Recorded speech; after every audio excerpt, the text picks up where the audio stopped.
रायगड जिल्ह्यामध्ये मुसळधार पावसाला सुरुवात झाली असून नदी नाले तुडुंब ओसडून वाहत आहेत। रायगड जिल्हा प्रशासनाकडून नागरिकांना सतर्क राहण्याच्या सूचना देखील देण्यात आल्या आहेत। मुसळधार पावसामुळे तालुक्यामध्ये 2 बळी गेले आहेत। आमशेत येथील 24 वर्षीय अंकित महामुनकर या तरुणाचा बुडून मृत्यू झाल्याची घटना नुकतीच घडली आहे। अंकित आपल्या मित्रांसोबत वाकी बुद्रुक येथील डोहात पोहायला गेला होता। दिवसभर पडत असलेल्या पावसामुळे या डोहामध्ये अचानक पाणी वाढले आणि या पाण्याचा अंदाज अंकितला न आल्यामुळे अंकितचा बुडून मृत्यू झालाय। मित्रांच्या मदतीने अंकितला बाहेर काढण्यात आले। नंतर बिरवाडी येथील खासगी रुग्णालयात दाखल केले, परंतु खासगी रुग्णालयातील डॉक्टरांनी अंकित याला महाड येथे अधिक उपचाराकरिता पाठवले असता महाड ग्रामीण रुग्णालयातील डॉक्टरांनी त्याला मृत घोषित केले। अंकित याचा अचानक बुडून मृत्यू झाल्याने परिसरात एकच हळहळ व्यक्त केली जात आहे। अतिवृष्टीमुळे विभागात नागरिकांना सतर्क राहण्याचे आवाहन महाड MIDC पोलिसांनी पुन्हा एकदा केले आहे।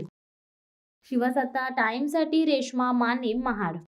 दे धडक बेधडक वृत्त देणाऱ्या आपल्या शिवसत्ता टाइम्स न्यूज चॅनलला लाल बटन दाबून सबस्क्राईब करा आणि बेल आयकॉनला क्लिक करायला विसरू नका।